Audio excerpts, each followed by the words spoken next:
Hi, friends. It is I, Precious Darling, host of Precious Darling's Hour of Delightful Whimsy. I'm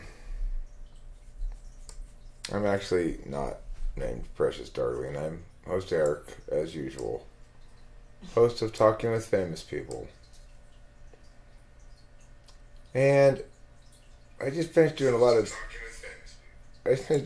work with my client in debate. I got a lot done. I feel pretty good about it. But it was like basically non-stop, no break for 3.25 hours. And at the end of it, I was kind of like, whew. Hi, Octavia Silva. Hey, Octavia Silva.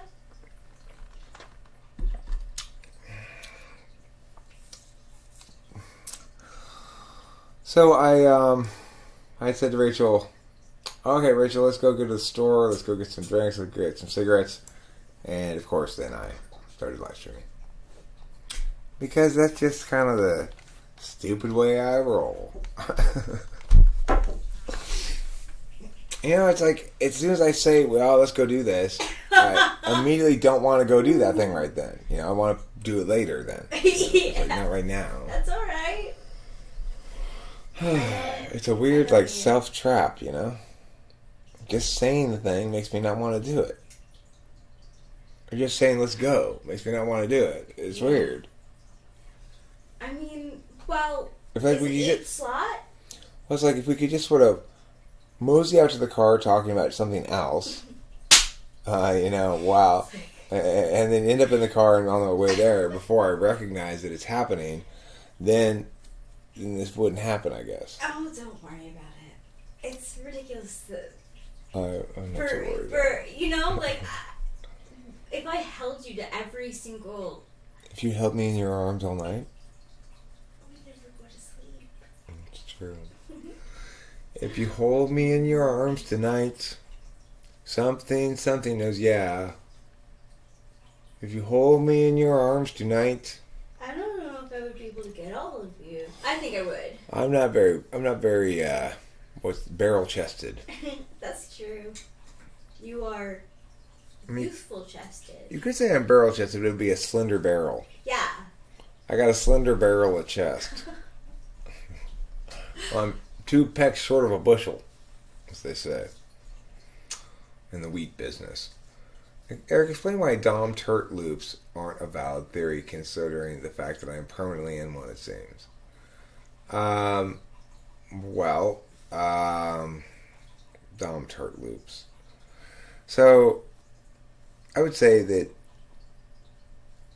certainly you can find yourself too much at the mercy of your third slot function. That's certainly possible. I'll repeat it in a second.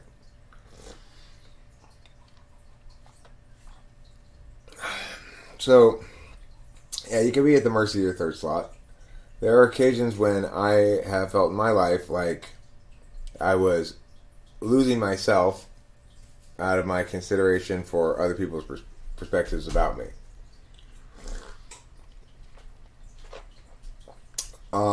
If I make big FE mistakes, I can get stuck in what I would call at least potentially, and a bit of a dominant fourth slot loop.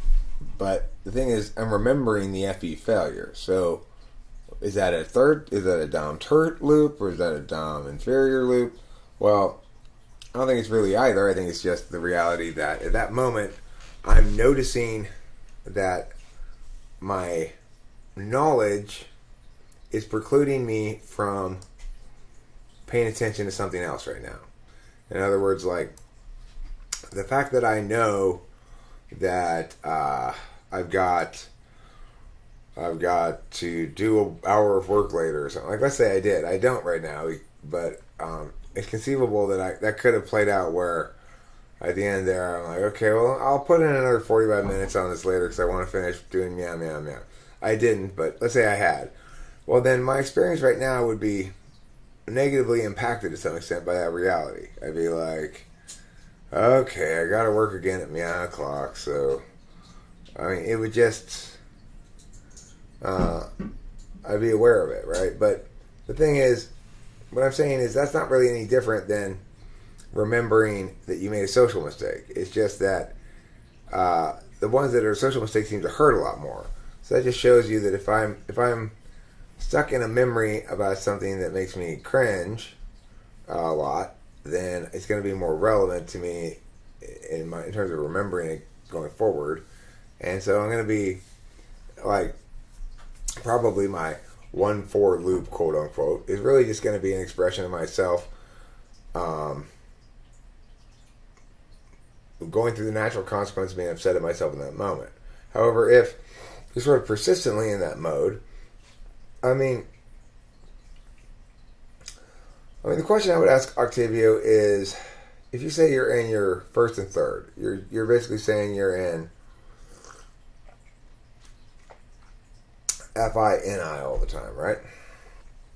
Well, I mean, presumably, if you can get enough NI gratification, then you don't necessarily go to TI. You're not necessarily pushed. I mean, for you it would be SE. You're not necessarily pushed to SE because remember, it is an instrumental value. So it's like if I could make if I could make my way in the entertainment world, say, by being a successful stand-up comedian, then I'd be very gratified by that. I wouldn't feel any need to use TI to be successful, right? Potentially, if I get enough FE in a way that didn't require me to be successful, although FE is kind of weirdly unique to that sort of thing, but then presumably that would be, be satisfying as well. Where are some like stand-up comedy hotspots around here? I don't really know.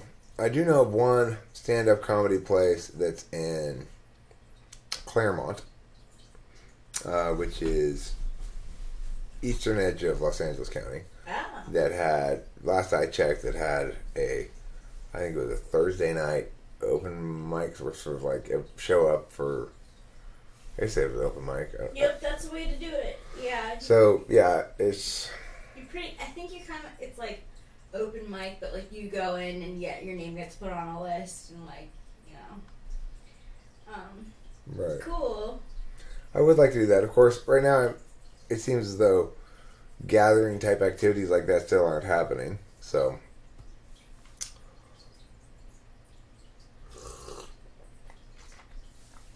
well, Octavia Silva, you're saying that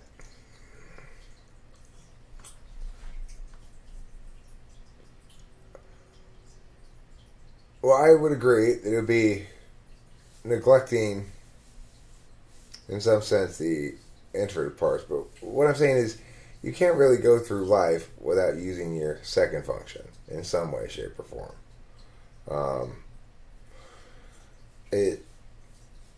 It frames how you approach problems. So you approach problems as things that you do stuff to solve.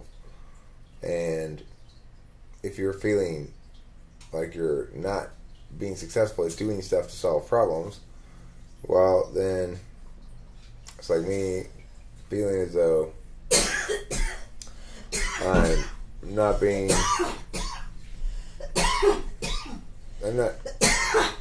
I'm not being able to use TI to meaningfully engage the various realities of my life, and that might be a little bit frustrating to me. But on the other hand, like I said, I don't necessarily need to prioritize that mechanism of attaining outcomes in my third slot if I do attain outcomes in my third slot. So you can see an ENTP who's overweighting his third slot is going to be too much out in the extrovert in the world, too extroverted, and they're going to probably, when they get home, feel this sense of hollowness. As I described before when I first started the channel, It's not a feeling I've had so much in a while, but one that I used to have, for sure, which was that after all the fun and games are over and I'm done talking to people and done playing, I still actually get a hint of it. Not so much at night or whatever, but like I did, like when I stopped live streaming and Rachel's still in bed or whatever, I'm like, well, now what, you know? But I used to have this sense that when I went home, when it got into bed, that like, okay, during the day it had been great. I've been active. I've been out doing things, talking to people, whatever. Now that here I am alone in my bed, and it was like I really had the sense that everybody else had gone home to family that loved them, and I was just here alone in my bed with myself, in some metaphorical sense, as though other people had within them a family, and I had within me nothing, only myself. I used to have that sense. It's a weird feeling to have, right? That would correlate with what you're saying, where you're saying you feel as though you're doubly focusing on the introverted parts of yourself, or that you're expressing your most introverted manifestation. Okay, well, I mean, I know what it's like to be a more extroverted manifestation, and boundaries by pushing up against them. You can describe to me the boundary, you can show me where it is, but until I push up against it, I won't believe it exists, basically. Now, is that SI? Yeah, I mean, I think that's SI over NI, consciously. It's like I have trouble not ignoring the determinateness of NI things until I've experienced it myself, you know? It's kind of it's definitely a less, you know, within the communicative realm, at least, it's a much less effective way to be, an effective way to know, because if you're interested in meanings and meaning objects and such, then the problem is when they try to translate those into experience. So, for example, I knew that when I started dating Rachel, that she had like mental health, whatever. She told me, but it didn't mean anything to me because I had no experience of it. So I didn't really know what it meant. You know, it was just like, well, I guess that just means that you know, occasionally she puts on a furry hat and goes, "Hey, hey, hey," or something. I don't know. I had no idea. I didn't even imagine in my head what it meant exactly.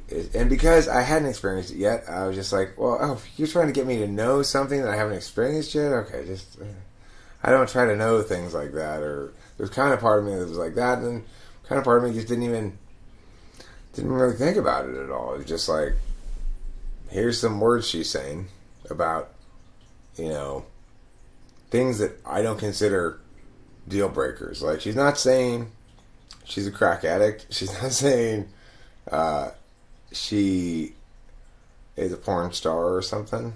She's not saying she's married. She's not saying I've never murdered. I've never hit anyone. Yeah, so Physically violent. You know, it's sort of like, I just simply read it as, I'm hearing a general category of thing it's not under one of my deal breaker things, so since it's not anything specific to me, I'm not going to even really think about it. You know, eventually I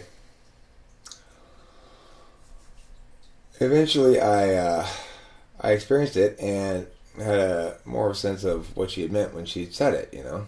But the thing is, the interesting thing is the NI truths of the matter turned out to ultimately be determinate, but just not the NI truths about what that was like, but rather not what it was like, not the anti-truth about what it was like experientially, but the anti-truth about the nature of something that's a health issue versus a character issue versus a behavioral issue. So health issues can be treated successfully, and when they are, they no longer produce the symptoms. Whereas damaged people, for example, who are carrying around a lot of resentment, pain, trust issues and stuff, or those are primarily determining their affect, they don't tend to limit their antipathy to the person who has earned it.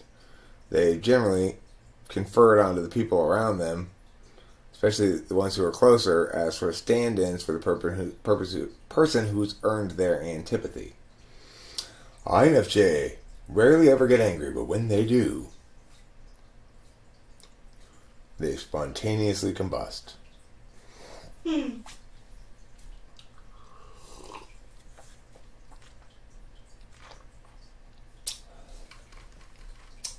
Chris M. says, I approach problems by first creating a hierarchy of most problematic to least, then roughly determine how long each problem may take me. Then I work on solving them while allotting myself leisure. How good are you at estimating how long things are going to take? I've gotten a little bit better at it. I guess, to be honest, I've gotten a lot better at it. I used to be completely oblivious about it. It used to be like, I'm sure I could do this in, 20, 30 minutes. It'd be like 6 hours later, and I'm like, boy, that was a lot bigger a job than I thought. But nowadays I'm a little bit better than that. Boom, Armageddon. Don't make me run my apocalyptic talk critique on you, Angantir. So anyway, it's like... Shut off. You just went dark. I did? What? Yeah. Let's see what happened.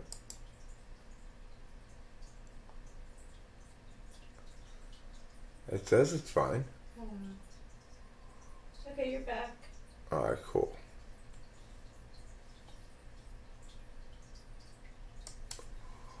So, it's cutting in and out. I'm sorry to hear that. It's probably time of day. Right now, it's in excellent condition. It did, I guess, cut out for a second because I'm back to drop frames of 0, which suggests that it reset. So, thank you for letting me know. I had to reset. Okay, well, hopefully people did. Hey, it's INFG, also known as question mark, who asks, what's up? Well, interesting you say that. Like, before I started a live stream, I was having a lot of thoughts in my head that I wanted to talk about on a live stream. And then, of course, once I start the live stream, they all flee like antelope on the plains from approaching lions. For example, earlier, I wanted to start a live stream entitled Andy Rooney sits in for host Eric. And do the whole live stream as Andy Rooney. What's the meaning of the title? I don't know. Nothing. Just whatever I came up with in the moment. I was going to put, what's your major malfunction? Like that, he's dead now, that guy who used to be on TV. And then I thought, I'll be clever. I'll put cognitive in there. Not very clever, I guess. Cockroaches when the lights turn on.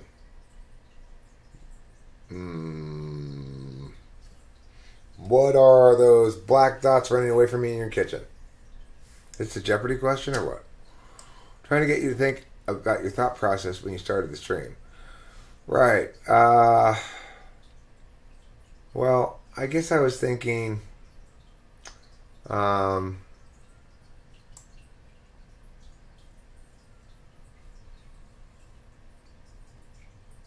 don't know. I was listening to some song, and it does make me wonder, like, where does the SE come from? I have a lot of SE in that regard that and it's always a mystery to me. Like, what exactly happens in that moment between when I'm not doing something and then all of a sudden I'm doing something? How does that occur?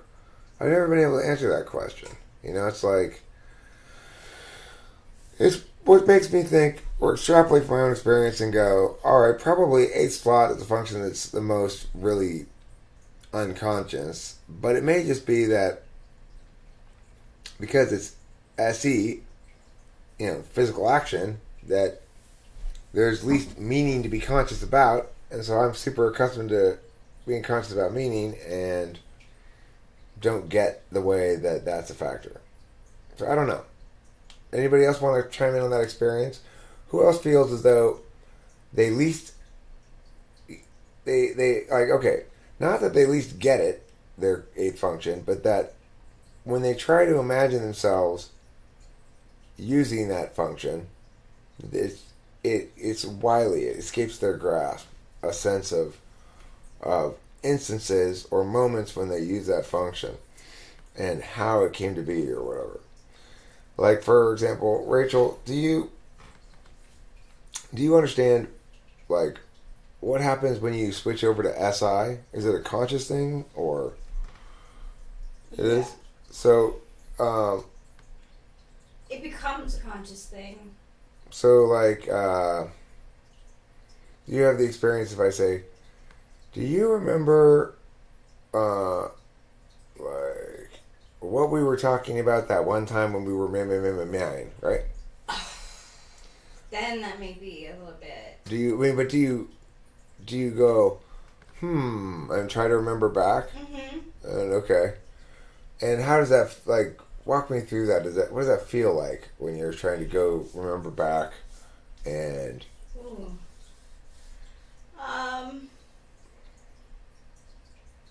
Well, ask me something right now. Okay, so do you remember when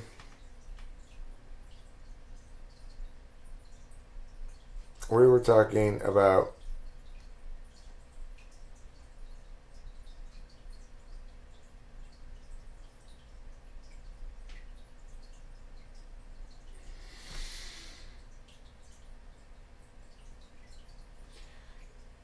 I'm trying to remember a conversation. Yeah, I know. There It's you go. alright. Yeah. No, but like, okay, so like, for example, I can remember when we were talking about script writing, and the concepts that we were talking about, and what the film script was going to be about, and your idea. But I don't remember exact details of it. Okay, so do you remember where we were when we had the conversation? Here, Right. And do you remember what time of day it was? evening. Yeah, I think so too. Dark outside. Mm-hmm. Okay, so that's an example of SI, communion there. We're both referencing a shared memory. We both remember it. And it wasn't from very long ago. It was a couple of days ago. Yeah. And so, well, my curiosity was like, okay, when I think back to that moment, I basically, first I picture you and I sort of in this spot right here. And then I quickly kind of review what exactly we talked about. So after when you said that, I was like, okay, oh yeah, we talked about script writing. Okay, we talked about different kinds of ways of breaking up scenes and storyboarding and stuff. And I talked about the megalomaniacs and different characters and yada yada. Mm-hmm. So you're a little bit stronger with the details on it though than I am. I get the general. I get the general zest of like the conversation and where and when it happened, but you, I find, are a little bit more strong in the details. Like, I remember it was megalomaniac, but I don't remember, fine details. Eric, do you know what a city is? No. SIDDHI? No, I don't know what that is. I think it's probably something related to SE specifically. Could be my... No, I think you might be right, Freddie Forgiato, based on that conversation I just had with Rachel. Yeah, I think that is related to SE specifically. It feels as though the moment of transition from non-action to action is beyond meaning in some sense. Like, it never links directly to a meaning that says, now is the time for me to take action. Rather, it happens when you set aside meanings. It's like the alternative to meanings, not the consequence of them.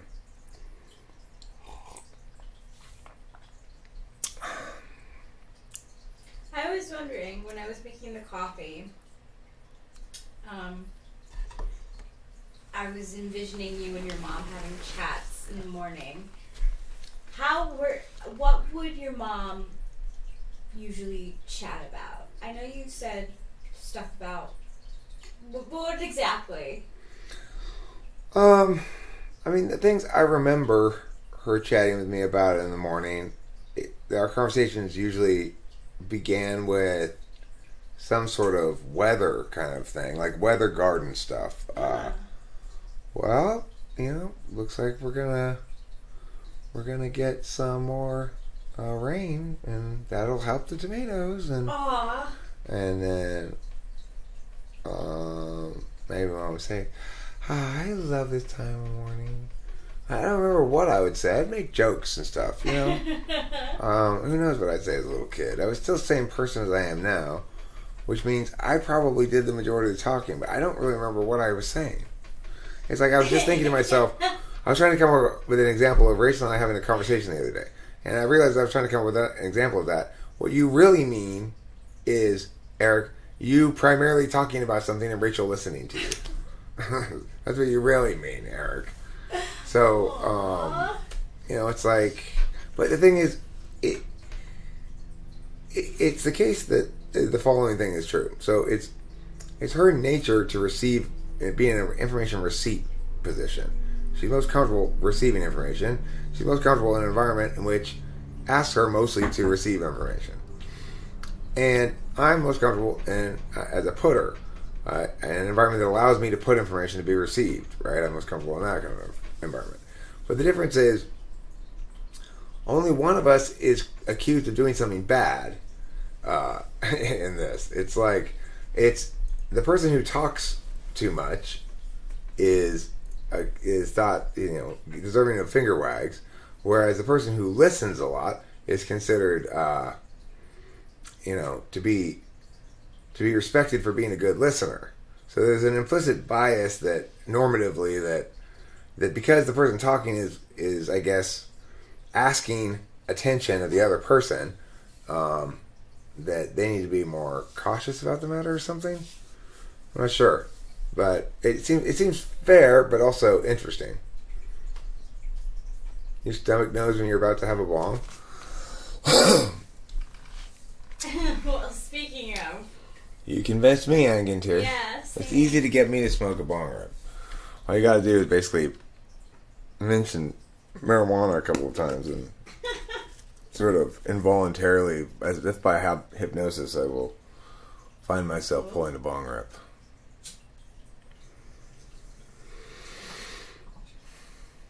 When my bones start hurting, I know it'll rain.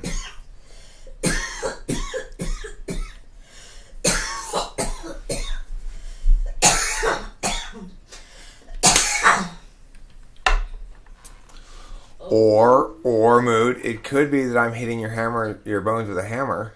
Maybe that's what's making them hurt. Maybe it's raining hammer blows. Hammer blows. Hammer blows. Raining hammer blows is a good name for a Scandinavian death metal band. Yes! Oh gosh. I think our brains came from sort of same places. It's spelled Reigning, like a king reigns. Yeah. Raining hammer blows.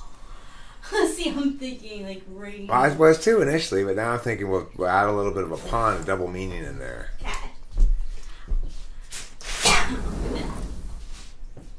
Listeners are learning to speak up. Speakers are learning to listen. Well, hopefully, you're right. I agree, Angantir. Hopefully, mood. I'm hopefully trying to learn to listen more. It's an odd sort of thing to deal with oneself about, because it is the case that I can learn to do a better job of listening, but I'm not sure it's the case I can do a better job of receiving, which is to say, being in a fundamentally receipt perspective about life means that you go into certain circumstances expecting to hear and know first before you do anything else. It might very well benefit me to hear and know more before I take action in general, but it's difficult for me to expect that of me as a general rule, because I can only hear and know more than I historically have. I can't expect myself to hear and know more than I act.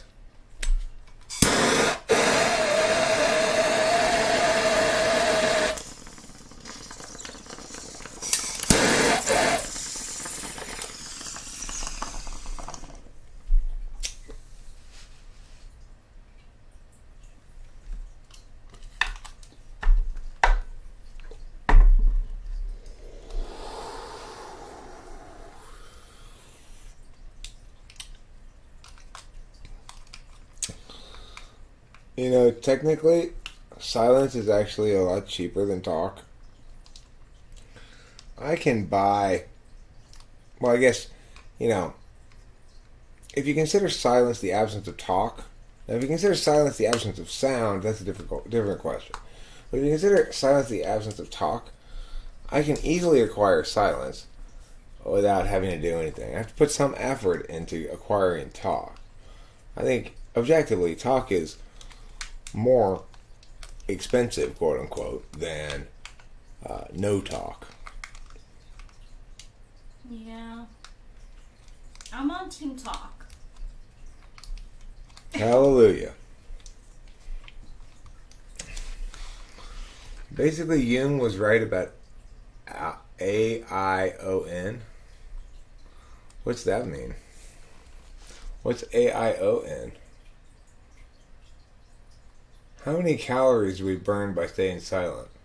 Good question. I don't know, but however many it is, you burn them very quietly. Your mom wants to burn calories. Yes, she does. She's constantly trying to burn calories. Yep.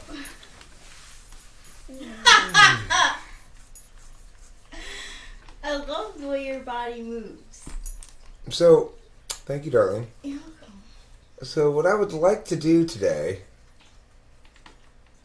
is engage people meaningfully about something, I suppose. But whatever impetus it was that drove me to begin live streaming, I carry none of the ammunition I'm sure was promised at that moment in terms of things I wanted to say. I don't remember what I wanted to say. As usual. How, in the next 2,000 years, we are moving into a different age where we'll change our belief system. So are you saying,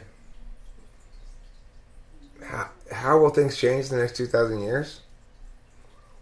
A lot.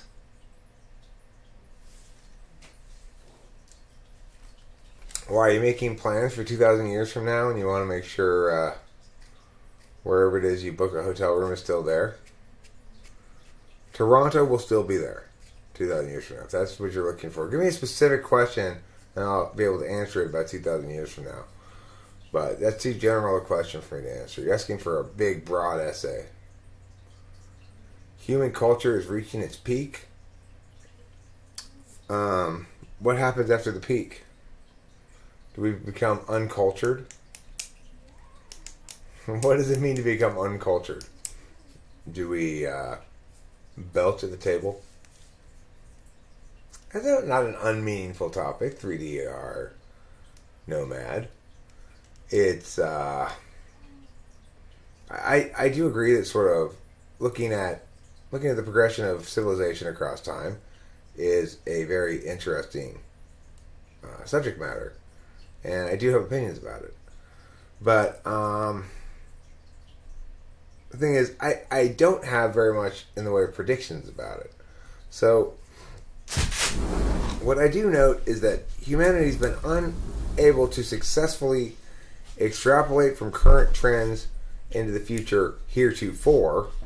In other words, there were lots of people predicting things about the future that, by and large, were unwarranted because the mechanisms that they were extrapolating from changed over time. In other words, the rules of the system changed as well as the details of it.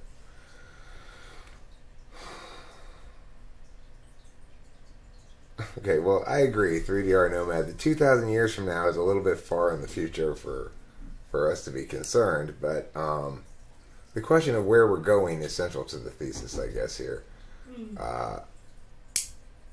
Mood says, if we become uncultured, then new cultures will be formed and created. What do you think being cultured or uncultured is, though? Like, when we're talking about post-humanism, Angantyr, let's say humanity is reaching its peak. What is the likely transition from peak to post-peak? Is it going to be dramatic, sudden? Is it going to be gradual decline?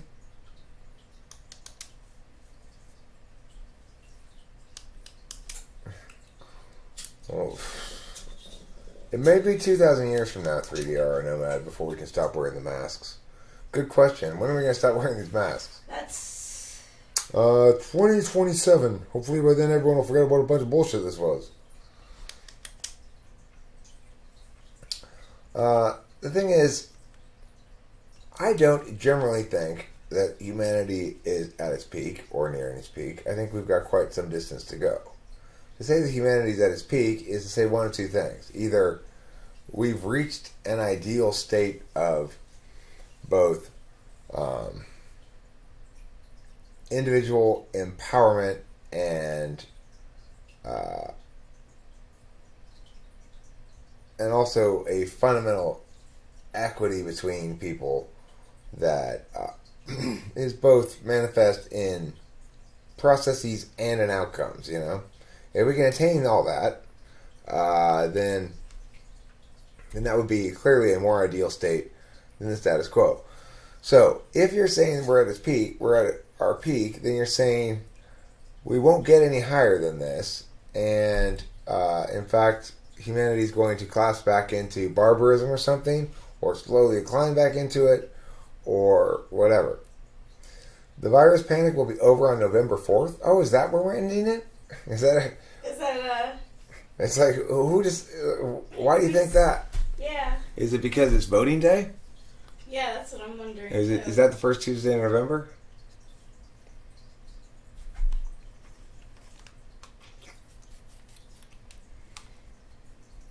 We're getting there, but there are negative influences everywhere. Well, I agree. I don't think the battle is won, right? I think that we've got a lot of growing up to do as a species. Okay, well, Dennis Starikov, I agree that if we're talking about individual responsibilities to acts or otherwise, then the use of the collective pronoun is inappropriate. In this case, I'm talking about the species manifesting more or less of an ideal. So in other words, I'm not using a universal good as a frame to justify any arguments. I'm using it to point to the fact that okay, well, what I'm trying to make an argument for, I never quite got around to it, which is, so Homie here is saying, okay, he thinks we're nearing the peak of human civilization. I said, so okay, well, either then you're saying we've reached some idyllic perfect state of civilization, or you're saying that we haven't, but we're doomed to fall back into barbarism before we do, or that we're going to plateau, I guess you could say. So, I mean, I think when you're talking about, the thing about collective pronouns is there is such a thing as a species, and if we're talking amongst members of our species about our species, then it makes sense to say we. I could say human beings, but it would just be another way of saying we, because it still includes you. Right?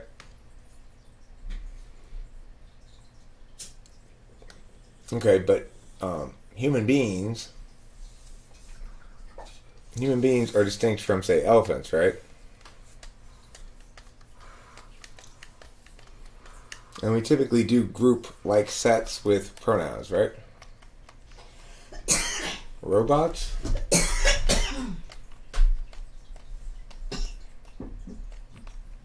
In the future, people wear hats on their feet and shoes on their head. Yes, indeed. That's how crazy things are. Humans want to explore space? I mean, I guess. Some humans do. I think there are certainly... I would say I oppose spending a lot of money on space exploration. I'm not sure the United States, for example, should be spending money on NASA. It's like, what are they doing again? Okay, I mean, I get the whole, like, well, let's keep track of meteors and asteroids that might hit Earth. Fine. That makes sense. But go exploring and learn things for science and stuff. I like it. I like the idea a lot. I don't like the idea that it's a public process. Like, it's the job of the public. Or that it's, the government should spend money on it. Because it's just like... how does it serve the interests of us? Oh, I don't know. I'm not sure.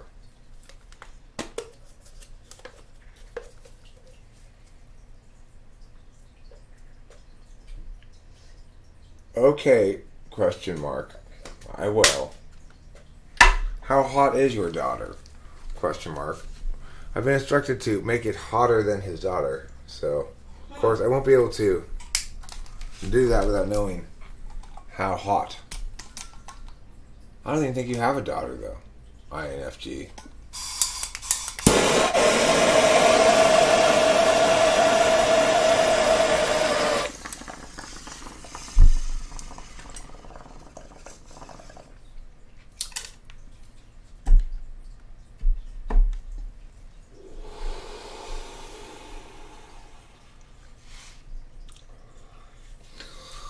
Okay, 3DR Nomad. This is Leo from Actualize.org. And what I'm going to tell you right now is going to blow your mind. This is something that only a few people in the entire world know about. It's going to be really scary for you. Okay? I'm here. It's going to blow your mind. You say you want to explore time, but you couldn't. Here's the thing, 3DR Nomad. Man, are you ready for this? Sit down. It's going to be hard for you. It's a big challenge for a little guy like you. Again, to stress, I'm Leo from Actualize.org. You are exploring time right now. Mind blown? It's a new world for you now. Everything's changed.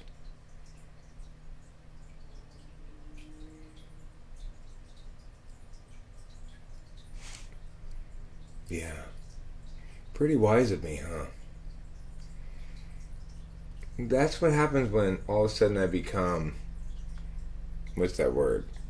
Possessed by Leo from Actualize.org. Possessed? Mm-hmm. He has a reputation of doing that. Of possessing people. The other day I was at the store.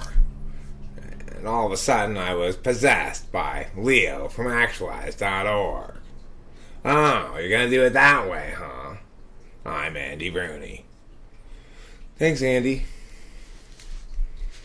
Have you ever noticed that when you go into the drugstore, there's a lot more than drugs? It used to be that when you go into a drugstore, they had drugs. You know, pills, bottles, things like that. Now you go in there, you can get just about anything. The drugstore near my house sells beach balls. Beach balls? No thanks. I'm Andy Rooney. Such a good imitation. Thanks, Sterling. You're welcome. It really takes me back to 1991, sitting on my grandma's couch, knowing that he was going to say something strange, and I was supposed to understand it like it was prolific. Right.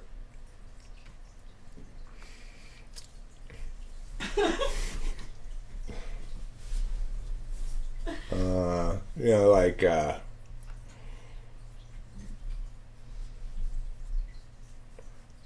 you ever noticed all the new vegetables they have thrown in the pack? Yes! I went to my local store and saw something called a plumado. I said, "What's this?" He said, "It's a cross between a plum and an apricot." "No, thanks," I said. "Do you have any regular fruit?" I'm Andy Rooney. He was talking about fruit. Thanks, Andy. That is so insightful. I remember he would that was a topic he would talk about more than once, definitely. For sure. He talks about that. He talks about,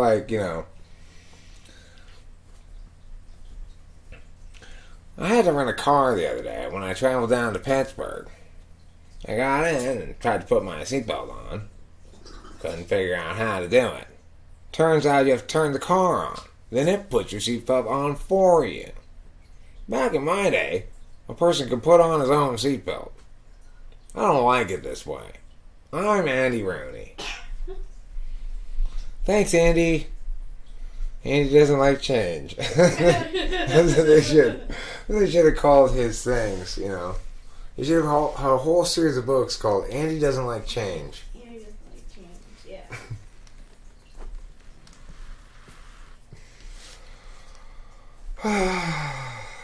Well. You're welcome, Angantier. That was a visit from Andy Rooney.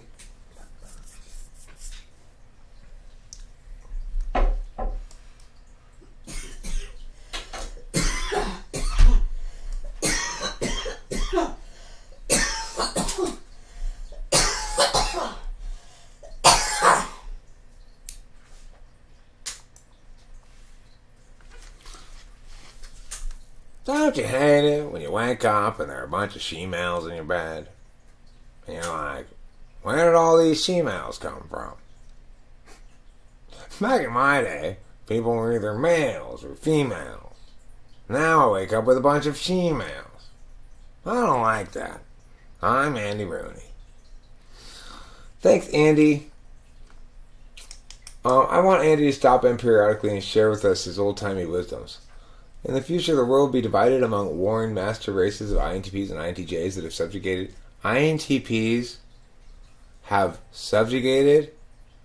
Wait, so you got up from your chair? Are you sure about that? You sure you want to undertake that thing?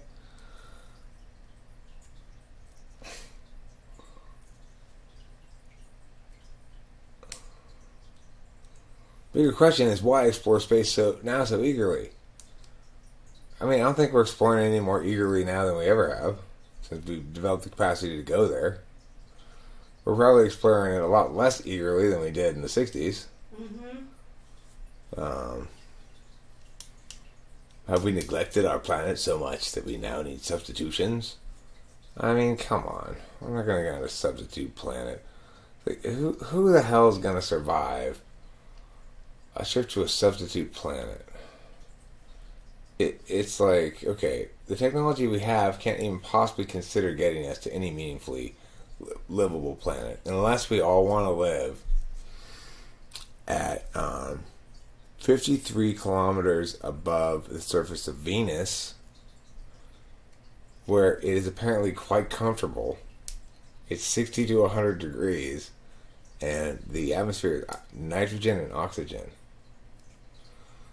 So, 60, it's like 60 to 100 degrees Fahrenheit, so it's like a comfortable day on Earth, right? And the atmosphere has plenty of oxygen. Well, it has like 15% oxygen or something, which is higher than higher than the U.S. The Earth. The U.S. is not the Earth. My bad, other countries. Oh, that's funny. He's an American boy. All the children are your children? Question mark? Wow. Wow. You know, there was a soap opera called All My Children. Remember that one? Yes, my mom used to watch it. Was it the story of one lady, and were all the characters in that show really her children? I never asked. Or was the titler, was the implied titler God? When it was about everybody. No. That, I don't know. I think maybe the soap opera started with one lady who had a bunch of children. And then gradually over the years, they forgot about that initial thing or whatever because it got too much shit going on. But if you were to actually parse it out back to the original, you realize that all the characters in the show are still the children of the one main lady. I think you're right. Question mark says, Eric, I told you to make it hot and you didn't do it. It's because I'm ready to pause in my bong smoking now. You don't want me to go through all my weed. I need some time to forget about smoking weed so that I don't smoke it all at once, you know? What if the Pokey Pokey really is what it's all about? Hilarious. Hilarious indeed.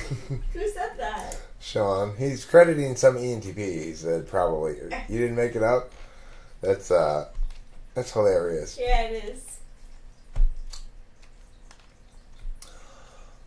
There once was an old lady who lived in a shoe. It started with her.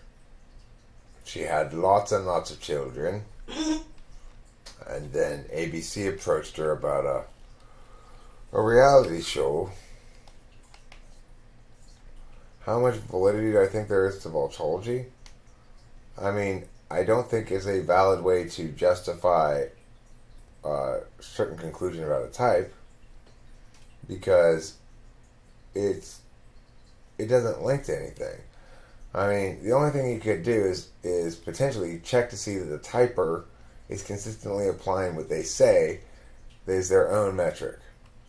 But there's no reason for function mia to link to visual or physical cue mia, and it may be that they link, they correlate at some strength, maximally 1, minimally 0, right? But the thing is, even if they do correlate strongly, because they don't have an explanation besides just this Q equals mia, they can't be cross-indexed, so to speak, against anything else. They can't be cross-referencing anything else. So, unlike a cognitive function model that says a function is descriptively mia, well then you can link the process and some sort of other aspects of test results back to what the thing is. For example, if we know that NI is a knowledge function, if I tell you that you're an NI DOM, you'll say, well, maybe I don't feel like a knower first. Well, that's a reasonable critique. If I tell you you're an NI DOM because you got that look in your eye, or whatever, that, you did that thing with your eyes. Well, how do I know that means I'm NI? At least with the approach I'm taking I can tell you the definitions of the things ahead of time, acknowledge that the names are, I guess, on some level, fundamentally arbitrary, as all names are, but point out that the divisions, the distinctions being made are absolutely legitimate distinctions and do comprise what I say they comprise, and as a consequence, that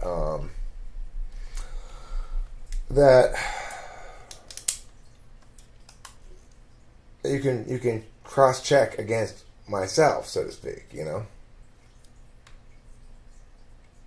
It's weird. Is it weird the chicken egg question ever tripped you up? I mean, it's not supposed to do that, but I mean, it doesn't make me zen or whatever. It's like this very simple thing. Horsemower says, ultimately, the only way to really be sure that one can sit in the chair indefinitely is to indoctrinate sufficient people into worshiping said chair as the holy throne of the occupant as hierophant. I've got that retina in my eyes. I do have pupils as well. The thing with the chicken egg question is, it did me. It caused me a certain amount of frustration as a kid, as did the tree falling in the forest question. I didn't understand it, as did the one-hand clapping thing, until finally I read an explanation of it. It's like, chicken and egg caused me frustration because it was so clear that chickens needed to exist to lay eggs, but eggs needed to exist to hatch chickens, you know? So,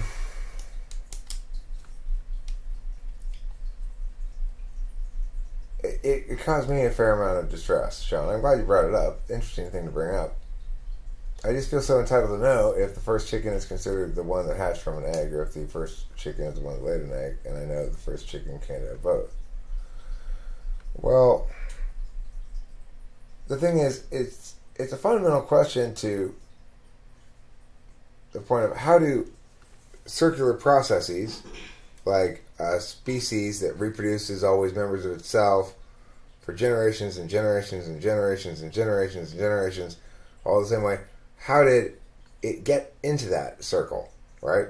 When you got something on a continuous loop, like a species, which is a continuous reproductive loop, how did you get into that loop? You can't look at the outside of the loop because the existence of the thing is contingent on the loop, right? So, like, I was the one who thought laying the egg made a bird a chicken. The first ones to lay eggs were chickens before there was something else. Well, I mean, why did laying the eggs make a bird a chicken?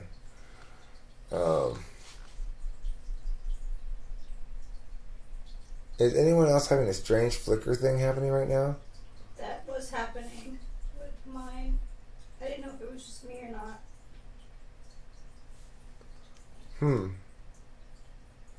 Interesting. Is it still happening? Okay. It really could be like weather and fire stuff too, possibly. I don't know. I'll keep an eye. It's not doing it now. Cool. So interesting, Sean, that you'd say that, but laying eggs is the most resonating quality of being a chicken. Well, from a human's perspective. Maybe not from a chicken's perspective. What about roosters? They don't lay eggs. Are they not chickens? So achieving the new thing of laying eggs is this comfortable leap miracle that transformed them from just the other ordinary kind of birds that don't lay eggs into chickens. I mean, yeah. So anyway, I think that Winston's mom's computer said error, buffered, and then came back. I thought it was me watching the background, paying more attention to chat. Word. So yeah, I mean, I think the question is, how do people normally resolve their question? It's funny, I don't think I've ever Googled it or anything. What are people's thoughts on the chicken and egg question? I'm sure the standard answer is some sort of trick of language, but I would say it's not. It's indicative of a fundamental question that remains unanswered, which is, How do we get into infinite loops? Snake lays eggs at zoo without being around male for 15 years. Did they have baby snakes in them? Or were they like just all yolk? The answer to the question, the egg. If someone says, how about the chicken? You respond to the chicken. How does that deal with it? I think it's because the Adam and Eve story teaching at an early age.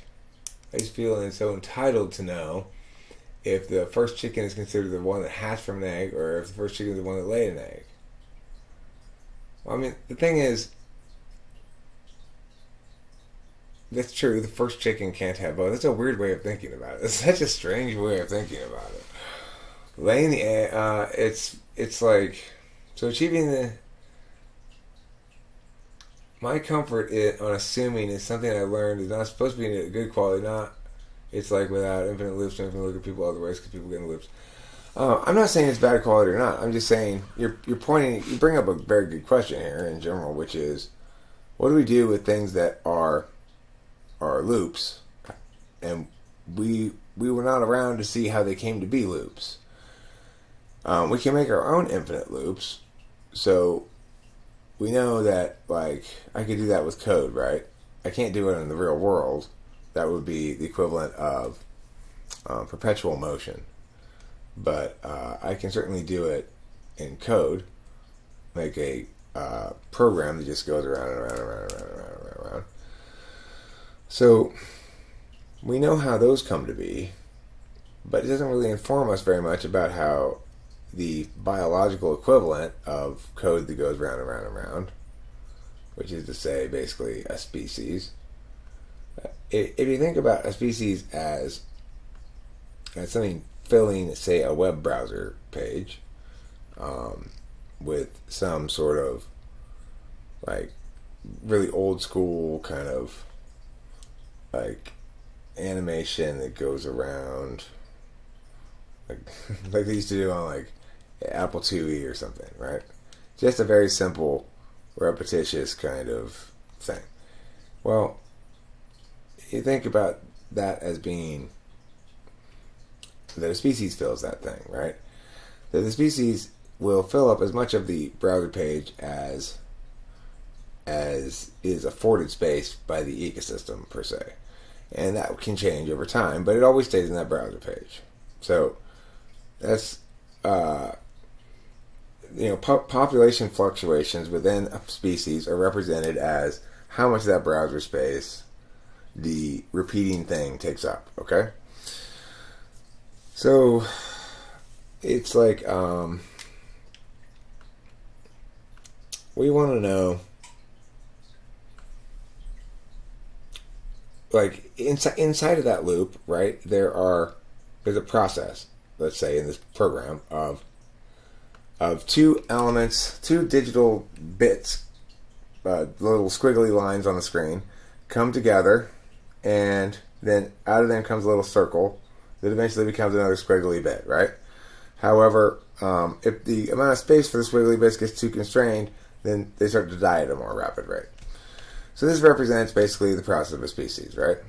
So we're asking now, which came first, the squiggly bit or the little circle? Well, neither of them. I mean, first of all, it doesn't matter which came first because what matters is how did the loop get started, right? It doesn't matter whether the person who, or however the loop got started, whether the loop started with the chicken or the eggs is irrelevant, But the question of how the loop got started is very significant. So if we think about it like that, then you realize, okay, I get it. We're looking at a browser page here where little squiggly lines come together to put a circle out and then move apart from each other. And the circle then becomes another squiggly line, etc. Right? Just like representing the breeding processes of members of a species. And that the amount of space in the browser window changes according to various factors, and then that represents changes in population size. We accept all of that notion, then we realize the fact that this this continual loop of this process, this sort of breathing, but staying within the browser page. The question of how it got started is irrelevant to how it got started. You know? You feel like this is covert cult subliminal messaging? What, my chicken and egg stuff? Chicken and egg stuff? David Sanderson, you want to talk to me? Sure, we can have a chat. You want to chat right now or what?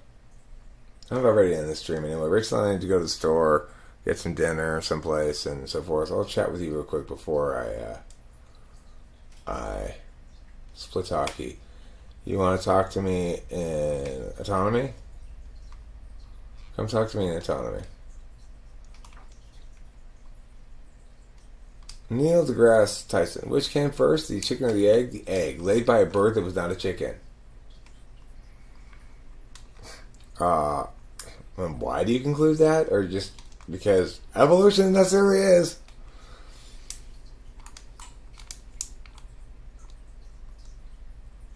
Alright, so anyway, I'm going to wrap this up. See you all later, and I'll see you in a time.